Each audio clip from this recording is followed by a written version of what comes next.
This is the newsroom.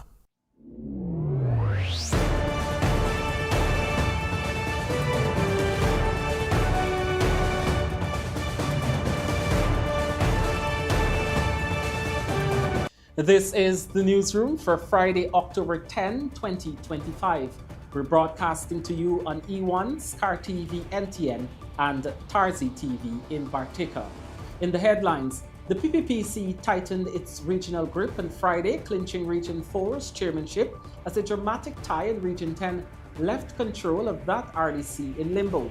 Human Services Minister Dr. Vindhya Persaud is decrying the alarming rise in elderly citizens being abandoned after signing over their properties to relatives. If you know you can't care for your parent, come and talk to us and let's find a good solution for your parent. Don't dump them on the road.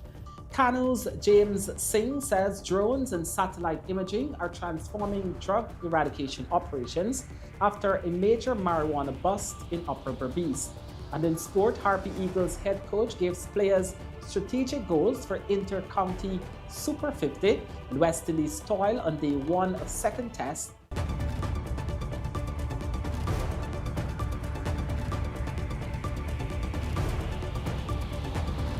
With the news, I'm Kurt Campbell. Thanks for joining us. First up, the People's Progressive Party Civic, PPPC, has strengthened its regional influence, clinching control of Region 4, while a dramatic tie in Region 10's Regional Democratic Council elections has left the outcome there hanging in the balance.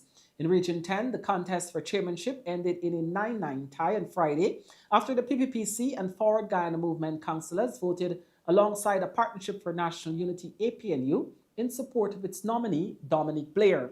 Blair's tally equaled that of Mark Goring, the candidate representing the We Invest in Nationhood Party. The deadlock now pushes the final decision to the Minister of Local Government and Regional Development, Priya Manikchand, who must convene a special meeting to cast the deciding vote.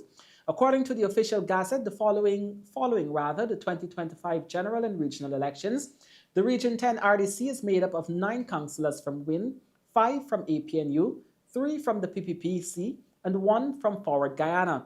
The PPPC's alignment with APNU and Forward Guyana Movement effectively neutralized WIN's numerical advantage, producing the unexpected tie and setting the stage for ministerial intervention.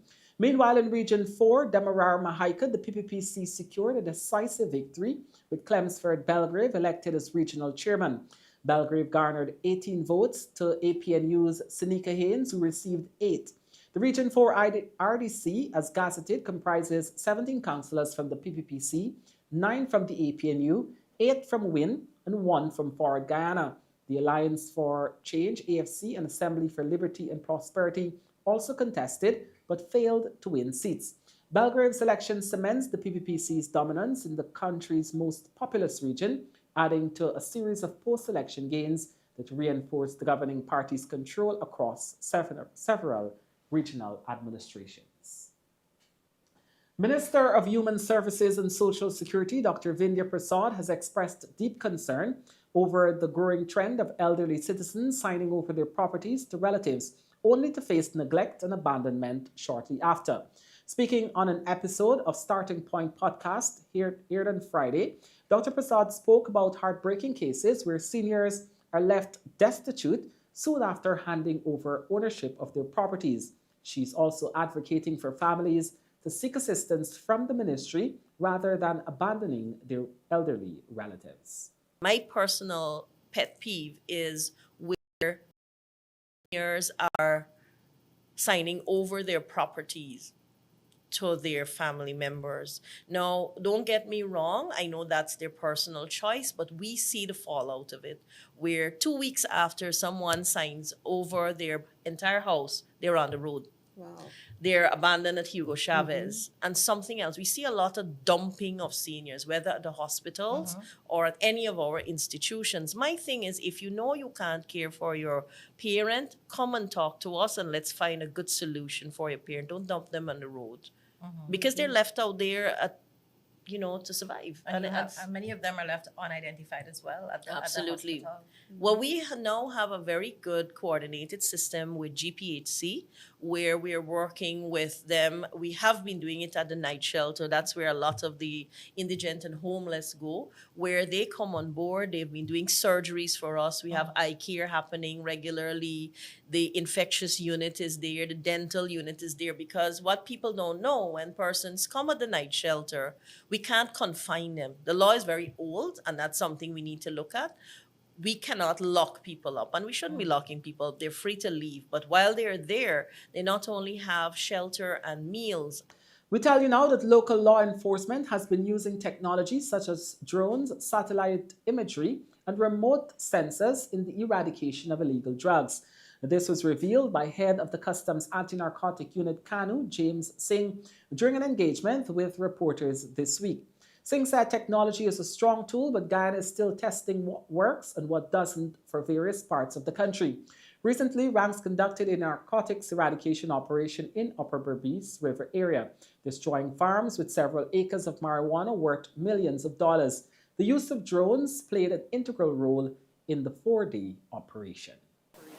We're not limited to drones itself. Technology, satellite imagery, drones, remote sensors, all of that is part of, again, best practices used by our partners overseas. And we're adopting the same use, again, through partnerships in seeing what works for us, what doesn't work for us. Guyana's vegetation is much different, our climate is much different. So flying a drone over some areas, based on the density of the jungle or what you're looking for, may work in some areas, may not work. But the technological advancements and tools that we're using as a result of the government of Guyana's investment into the drug fight, be it CANU, GRA, the Guyana Police Force, the Guyana Defense Force. Again, technology is a strong tool. Local companies are encouraged to participate in the British Chamber of Commerce Guyana Flagship Business and Networking Forum 2025, slated for November 6 at Chelsea Football Club in London. The forum, which has already seen 40 local businesses show interest in attending, aims to deepen commercial partnerships, expand trade relations, and unlock new investment opportunities across emerging sectors in Guyana, one of the world's fastest growing economies, Faisal Khan, the Chamber's chairman, said on Friday. The British High Commissioner Jane Miller, Chief Investment Officer of GoInvest, Peter Ramsrup, and Sherwin Newton, Country Director, Department for Trade Business, were also in attendance. We've got a really good delegation of businesses from Guyana coming. Debbie, what is it at the moment? Almost 40 businesses have signed up already. Every day we're getting more signed up. I'd like to acknowledge some of our sponsors and members and companies that are going to be joining us. You've got the winning lottery ticket, right? So we've done everything we can here to put a fantastic event on for you to network and look for international business opportunities and partners in the United Kingdom. And we'd love you to come and join us at Chelsea Football Club, Thursday, 6th of November in London. If I could then speak to the UK businesses. If you listen to the UK government, there is a real push for growth. So if you're a UK business and you're serious about looking to grow your business, there is no bigger opportunity than Guyana today. The transformation brings significant opportunities. The president talks a lot about, which I coined, the transport economics. When we talk about building out deep ports, and we talk about the connection to Brazil, the road to Brazil, we talk about building out many multiple ports, agriculture development, large-scale farming, agro-processing. Investors then need to look both internally and externally, how do they come together to meet those demands? We need to get into the British market. How do we produce our goods in London market? But I think this London event is brilliant because it brings together Guyanese businesses and officials, London-based and British-based businesses and officials, and gives them the opportunity to get together and look about opportunities for collaboration. The United Kingdom has signaled its confidence in Guyana's economy, and more firms are eager to visit and explore the prospects here. This is according to the UK's Deputy Trade Commissioner for Latin America and the Caribbean, who spoke to the newsroom during his visit to Guyana this week. We've got a trade mission coming here at the end of November. It's a trade mission of about 15 companies that are coming from the UK. They come from a broad range of sectors, from legal to infrastructure. And so I'm excited to hear what they think about Guyana. And the British Chamber of Commerce here in Guyana are also hosting an event at Chelsea Football Club on the 6th of November. So I think all of these things, plus the fact that we've had lots of ministerial visits, we've had our former Foreign Secretary David Lammy, who's now our Deputy Prime Minister, who of course has deep links here, he's visited recently. So you can see that there's a regular drumbeat and an excitement in Guyana, and people certainly feel that when they come to visit. The UK is here as a partner. We are here to stay. So we believe in a partnership with Guyana that's built on sustainability. And an important part of the UK export financing is that we will only enter into projects that are sustainable. So we believe in sustainable lending for sustainable projects. And projects that really do create a partnership between us and create a long-lasting legacy for Guyana and the Guyanese people. Still to come, mothers are the main perpetrators in this year's more than 2,600 reported child abuse cases. And the government's efficiency drive and tech upgrades aim to boost transparency, not cut jobs. Stay with us.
Welcome back. You're watching the newsroom. With approximately 2,600 child abuse cases recorded this year thus far, neglect has been identified as the leading cause, followed by physical abuse and then sexual abuse. This was revealed by Minister of Human Services and Social Security, Dr. Vindhya Persaud, in this week's episode of the Starting Point podcast. In a troubling revelation, Minister Persaud said the majority of perpetrators in these cases are mothers, followed by fathers and other individuals. They would have had over 2,800 reported cases. Of that, we found 2,600 plus of those to be actual cases. Wow. And every one of those cases would have been investigated at 2,000, because we had to investigate all to come to that. Now, Are we these cases of sexual abuse? varying.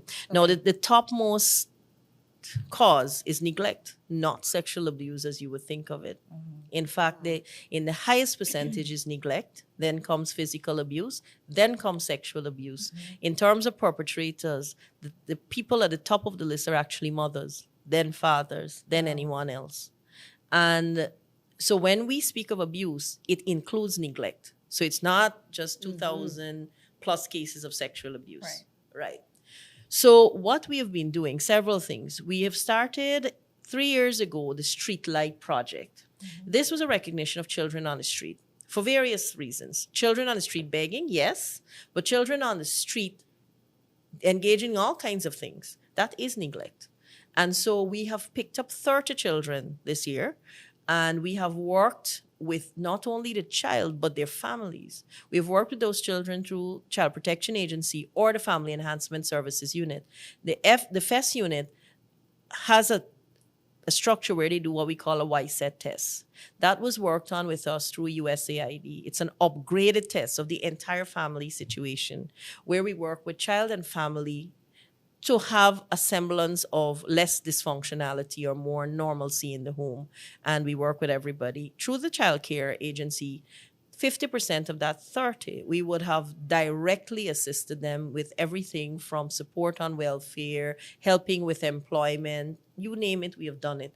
Newly appointed Minister of Public Service, Government Efficiency and Implementation, Zulfikar Ali, has assured public servants that the changes being introduced under his leadership are aimed at improving transparency, efficiency, and accountability, and not taking away jobs. During a recent appearance on the National Communications Network, Minister Ali outlined the government's modernization efforts. The minister said new technologies, including artificial intelligence, are being introduced to make day-to-day work more efficient. People want to go to government agencies and get through with their transaction very quickly. They don't want a government department that closes at 12 for lunch, because that's the time that they get lunch, and that's the only time that they can go to do and transact a business. Some people are, I wouldn't say skeptical, but some people are thinking with change comes, I may not have my job anymore, or I may not be able to function the way. That is not the change that we're bringing. The change that we are bringing is one where we will make the system more transparent. We will make everyone more efficient in what they do. And we're going to upskill everyone to ensure that they are in touch with the modern world. That, that AI, for example, right? All of the new technologies that are there to make our work a lot more easier are implemented. So implementation is very, very important. We have to be on top of it. We can't start projects and just allow them to go with the normal speed of things. We have to ensure that people are doing their work, engineers are doing their work, supervisory consultants are doing their work and working in the interests of the government of Guyana. Jude Holder, a teacher by profession with a passion for the arts, graduated from the National School of Theatre Arts and Drama last week. Jude has always been fascinated with visual arts, but became interested in theatre arts when he performed for the National Drama Festival. His talent was initially recognized by his family, who encouraged him to enroll at NSTAD. Now a proud holder of a technical certificate in acting, a true educator at heart, Jude intends to pass his knowledge on to his students in the classroom. Don't just be a person experiencing, be a person creating. right? It might start small, it might be a bit ridiculous to you, but to someone else it will be entertaining, right? There are crowds of persons who are open to all forms of content. We have people watching brain rot, scary stories, funny videos, cringe videos. I'm not a fan of the cringe stuff, but there is an audience for it. You might not be everybody's cup of tea, but that might be because you're coffee. Nothing is wrong with being coffee. I love coffee, right? So there is an audience for everything that you can create. So just create it. My name is Jude Holder. I am a teacher at Queen's College. I teach physical education and theatre arts. On the side, I do English and visual arts. My first bout with theatre as it relates to performing arts as an individual project, I participated in the drama festival where I did storytelling to represent my school. That was the Guyana Education Trust College. And funnily enough, the first piece that I did as an individual was an Anansi story. And I loved it. I loved the training, I loved the story, I loved the performing, because I got to be 3 different characters at the same time and the narrator, and I was able to bring something to life outside of off of a page, outside of putting things on a page. I got to bring things into the world, and I loved it. From that moment, I wanted the opportunity again to be on stage, to act, to tell stories, to have some involvement in stagecraft or in stage performance.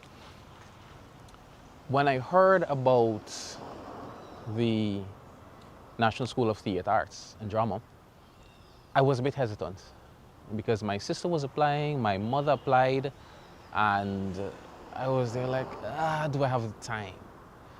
And it was more of a, from my mother saying, do it, do it, do it, do it, you're teaching theatre, do it. I said, oh, you're fine.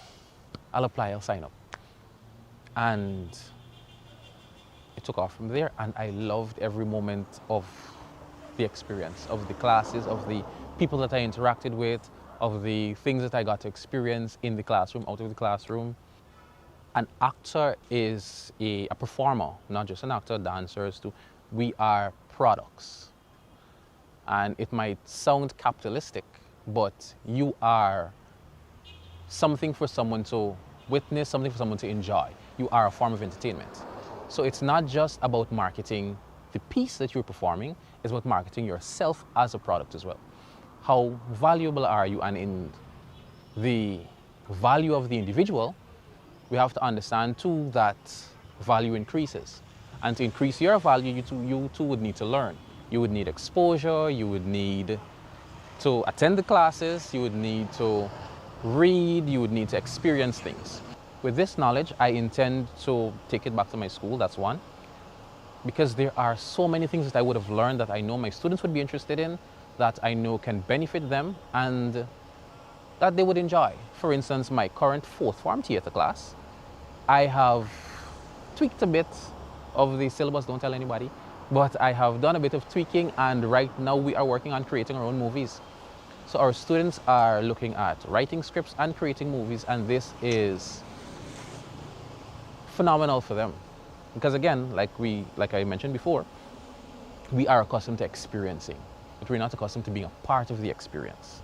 So this is the direction that I would want to take, the things that I would have learned. Apply this to another scenario where I can, now from my experience, I can allow others to experience as well. Minister of Agriculture Zulfikar Mustafa has said soya production output will be doubled with plans to cultivate 12,000 acres of soya twice per year by 2026. The initiative, which forms part of the government's wider push towards agricultural expansion and food security, is expected to make Guyana a net exporter of soya within the Caribbean. The soya cultivation continues to expand with 5,000 acres recently under cultivation and the record 12,000 cultivated by farmers in 2024. Now the government hopes to double this. We are looking to be self-sufficient by next year, because this crop, when it starts now, it will end by March of next year. I'm hoping that we can do 12,000 acres 2 times per year, and then after that we'll be also a net exporter in the Caribbean. So as long as we can be a we can reduce the cost here in imports, and we can be self-sufficient, then we'll save approximately $40 million US. When the newsroom returns, the financial, weather, and bridge reports, along with sport news. Stay with us.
Welcome back to the newsroom. Now for a look at what's happening in sport. We start things off with some cricket news.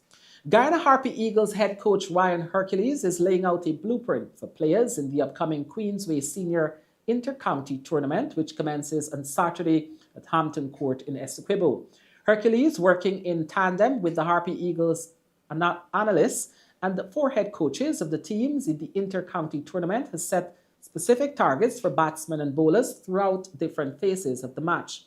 The strategic focus aims to help players perform at optimum levels in modern cricket. With Guyana being trophyless in this format since 2005, Hercules said they must implement a different approach, starting from the county level and ideally extending to the club structure. The goals are designed around the modern 50-over game, emphasizing performance matrix in the power play, middle overs, and the crucial death overs.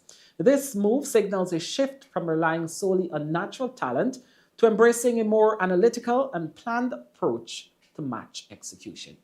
The Queensway Super 50 Inter-County Cup will start on October 11th with matches in Essequibo, and the matches will move throughout Guyana, with all counties hosting matches. The final is still tentative, with it being in either Albion or in Essequibo. But from a player's perspective, this inter-county will hold a lot of action because a lot of spots will be up for the Harpy Eagles, given that some senior players are likely to be unavailable due to international commitments. So what's at stake for the players? A shot in the Harpy Eagles, but how do they get there? With me to discuss some of the things he would want to see players produce over the course of these matches is head coach for the Guyana Harpy Eagles, Ryan Hercules. Coach Hercules, I know your cap doesn't fit a selector, but obviously from this inter-county, you would want to see players exhibit certain quality, have certain output, so that they can certainly form a core of your team that's going to head to that Super 50. Yes, definitely. We've known our luck so far with white ball cricket. Haven't won a Super 50 title in quite some time. I think it's very important that we make some changes in terms of our approach, how we go about, in the tournament. We cannot keep doing the same thing every year and hope to get a different results. So some planning with myself and my analyst, Rice and Bagu. We had some good discussions in terms of what we want to see start from the inter-county, because normally what we would do, we'll let the guys, update the guys when we get into that camp and before we get into tournament. And I think it's a bit too late at that time for them to adjust and adapt to what we're looking for them. So I think it was important. I've got the Guyana Cricket Board along with my plans as well in terms of what we want to do. We're going to have some scorers. We're going to be scoring electronically to give me some data along with Ryson as well, what we can use for selection reason and we can use to help these players in terms of where they need to improve from a bowling, batting and fielding perspective as well. We do know conditions can play a bit of a part as well in terms of the facility that we may be using. It's not, the international standard, but nevertheless, I will encourage players to go out there and adapt to conditions. We know what it's like it's a big thing now in terms of, facilities and grounds and whatever the case may be, but nevertheless, we still have to make the best of what we have, like I will always say. So I would want to see guys, come out with a positive mindset. I think when you look at the test side or even at the one-day side, I think guys are not playing that fearless cricket. So the first thing for me is playing that fearless cricket, but not getting too carried away, not getting too above themselves, and just sticking to a plan. I have discussion with all the head coaches for the different counties and to give them a layout or a blueprint of what they should be, try to get into the ears of the guys. Yes, we know they will be playing for selection, it's very important, but it's key that they know that playing for selection and to get selected for the team, and if you're not suited for that role when you get to the first class level, to me won't make any sense. So it was torn in terms of letting them know that the guys need to adjust and adapt and buy into this, because this is what we need to do to be competitive at the first class level and even go beyond at the first class cricket. Yeah, and I know there's a lot of stats that drive selection these days. If you could briefly explain how some of those stats you're looking to implement and probably assist the selectors in picking the Guyana Harpy Eagles squad. I know you have some marks with about overs 1 to 10 in the back end and the middle overs. If you could briefly touch on that. Yes, it's just a breakdown with the different phases of the 50-over tournament that we will be playing. In the 3 different power play from a batting perspective, over 1 to 10, 11 to 40, 41 to 50. So there are certain marks here that you could touch on to get extra bonus points. Now the points the point system has been implemented also in this intercounty tournament, right? So the guys can actually try to achieve these points that we're trying to get when we play the Super 50 tournament. So for instance, not losing more than 3 wickets in the first power play and scoring 50 runs. So you'll ask batters to get at least a strike rate of 80-85 in that first 10 overs. And then when you get into that important middle phase, how do guys stretch on to get a good foundation to get a strike rate of 100 strike rate in that middle phase, and coming to the back end where you ask guys to press a bit more to score 12 runs and over and push a strike rate to 120 up or even more. If you look at in the Caribbean, we have great finishers, right? We have guys who finish well with good strike rates at the back end, but we're lacking in the middle and at the top order. So that's something we have been struggling with, especially with our beginning for the past few years at the Super 50. We have guys batting that whole period with not reaching a mark or getting a point. So these are the things I want to see implemented in the intercounty tournament, even from a bowling perspective as well. How much dot balls we can get in that first 10 overs to give you a point. Can we get 3 wickets? From a bowling perspective, I like to see guys being attacking, being aggressive, right? Sticking to plans. Let they speak to the captain and let they come up with plans how they can go out there and how they execute. It's very important. Like I did mention, the facilities are not the international ones, but like I said, if we could see they're trying to achieve these goals, it would be a really good thing. And they don't have to basically get to 100%. If you get 80%, we could see that we're trying and we get into where we want, and then when we get into the camp and when we get into training, we can look to polish up. It starts at this intercounty that will happen over the weekend. There's certainly a lot to think about for the players. That isn't just about winning matches, scoring runs. It's about certainly playing within those specific overs, whether you are a batsman or a bowler, to achieve a specific target. Reporting for the newsroom, Akeem Green. West Indies assistant coach Floyd Reefa acknowledged the team had endured a tough day in the field after India ruthlessly dominated the opening day of the second test, closing on 318 for 2. The formidable total was built primarily by opener Jaiswal, who notched a magnificent unbeaten 173, ably supported by a fluent 87 from Sai Sudharsan. The pair suffocated the West Indies attack for much of the day, continuing the Caribbean side struggle after they lost the first test by an innings and 104 runs inside 3 days. Speaking to the media after the close of play, Reefer did not shy away from the extent of India's control. Yeah, indeed, difficult day. It's just obviously you come to India on good batting wickets. Today was a tough day at the office for everyone. I thought that Jaiswal, he batted well. Obviously 160 or not out. I thought he played really well, but cricket is like that where you come to India and you meet good wickets. So it's an opportunity for our bowlers again to really learn how to bowl line and line for long periods of time. I thought the guys hung in there pretty well today in terms of the lines and lines that they bowl. So it's another opportunity for them to come back tomorrow again and try to better what they did today. I thought it was a good innings from him.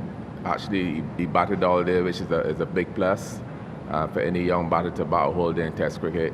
That's very good. The pitch was very good today. It's kind of different to the last pitch we played on day 1, day 2. I think this pitch was a bit flatter for batting, much better for batting. But all in all, I thought he played a really good innings today. 1 or 2 balls spun today. Actually day 1 on the pitch, you're not expecting a lot of spin today on the pitch, but probably you get into day 3 or so, the pitch will probably turn a bit more. But yes, we need to produce a bit more wicket-taking deliveries, that's true. But obviously on a good pitch like that, bowling to good batsmen, it's very challenging in terms of, putting together deliveries and being consistent. But you're bowling out with very good batters, so we got to make sure that our lines are immaculate at all times and try to be as consistent as possible. That's all we can do on good wickets. Guyana is gearing up to host the unique 4-day festival of high-energy fun as the Caribbean Mega Bounce inflatable obstacle course system arrives in the capital. Promoted as a new experience for Guyanese patrons, the event is a collaborative effort between Wildfire Entertainment and title sponsor BPAT. The action is confirmed for the YMCA ground at Carfesta and Thomas Lands, which will run from Friday, October 31 through Monday, November 3. On Friday and Monday, it will be from 1,500 hours to 2,200 hours, while on Saturday and Sunday it is from 1,100 hours to 2,200 hours. An adult ticket costs $5,000, while a child's ticket costs $4,000. A family pack of $16,000 includes entry for 2 adults and 2 children and offers free ride access for the full day. It's very different than anything you've seen. It's never been done in the Caribbean before. It has over 15,000 square feet of bounce house castles, over 650 feet length of other attractions of bounce houses. So they decided that they're going to organize this and do a touring of the Caribbean. They've done it in Jamaica, they've done it in Antigua, and they've done it in Barbados. So Guyana is the next stop. The team that does it is the Caribbean Mega Bounce team, and they have done the Disneyland experience in Jamaica for over a decade. The reason we decided to get involved with this is because there's a lack of family fun entertainment. A lot of events these days are catered to adults and young adults, and mostly on the party scenes. We found that kids and just generally families don't have like events to really attend to. Now, this is the event we expect to have like a lot of people come out and have like, good time, good fun weekend. So we decided, let's go ahead and invest in it to bring it to the Guyana population. One word that I can think about that encapsulates everything that we're trying to do is experience. When you walk into YMCA starting October 31st, it's like you're going to be immersed into a whole different world, right, once you get past admission. There's no ceiling in terms of the age. From the oldest to the youngest can come, because we're going to have the team from Caribbean Mega Bounce that's going to be here in Guyana overlooking the setup and the everyday operation. So in terms of safety, I think that's something that we put a high premium on, and we've got that covered. President of the Demerara Cricket Board, DCB, Bisin Singh, on Thursday highlighted that trial matches are not the sole basis for selection to county teams. Unlike Berbice and Essequibo, the DCB did not host trial games to select the Demerara team for the Queensway Securities Senior Super 50 Inter-County Cup, which is set to bowl off this weekend. This raises eyebrows about the criteria used for selection. Instead, Singh, who's also the president of the Guyana Cricket Board and a Cricket West Indies director, clarified that the selectors considered players' performance throughout the year. So that is a question me circulating a lot of making the rounds in the media, and it's a good question. So trials do not only form the basis of selection. It's probably one of the criteria used to select a team, but it's not necessarily the only one.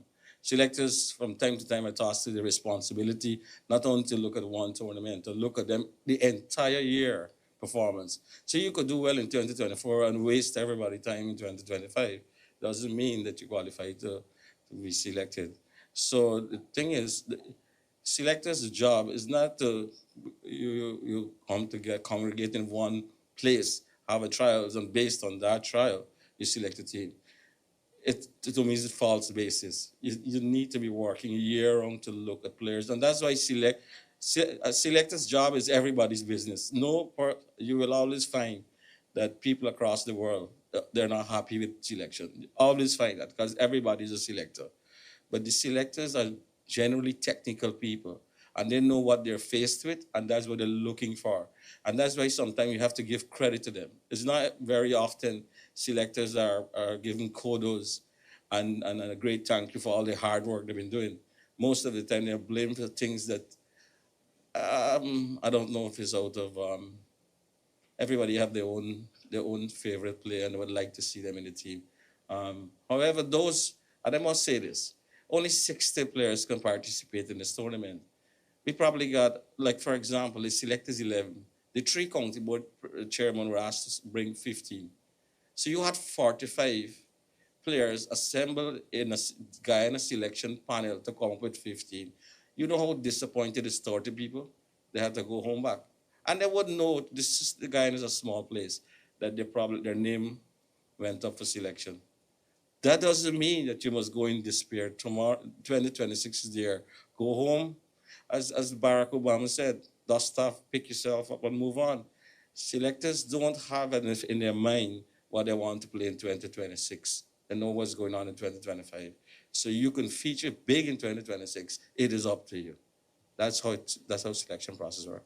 8 of Guyana's top secondary schools will compete in the 2025 Republic Bank Under-18 Secondary Schools Football League, with the champions earning a coveted automatic place in the KFC International Schools Football Championship. The league, now in its second year and backed by Republic Bank, was officially launched this week in Georgetown and will kick off on Sunday, October 19. Qualification for the tournament was secured based on earlier performances in the Milo Schools football tournament. The 8 participating institutions represent 4 regions, setting up a clash between regional powerhouses. Chase Academy Foundation, the defending league champions, are among the early favorites. The biggest prize is a slot in the prestigious KFC International Schools Football Championships, which will be hosted in Guyana in December. Competition is a key element in sports, and more so football. It challenges us, inspires us, brings out the best in each player. More importantly, a football league like this is developmental in nature, where each team has the opportunity to play each other. That in itself, we think, fosters growth, teamwork, and resilience. We're especially delighted to have the Republic Bank Limited to once again sponsoring this tournament. I find it truly inspiring to see how this tournament has made an impact, reaching beyond Georgetown and touching communities all across Guyana. The Public Bank partnership with the Petra organization is more than just about football. It's about giving young people a platform to dream big, work hard, and learn values that last long after the final whistle blows. Through our social investment initiative, The Power to Make a Difference, we continue to invest in people, in communities, and in potential. This league is the shining example of our commitment, a space where talent meets opportunity and where teamwork builds both character and confidence. And with that, we've come to the end of this newscast. On behalf of the news and technical teams, I'm Kurt Campbell saying thank you.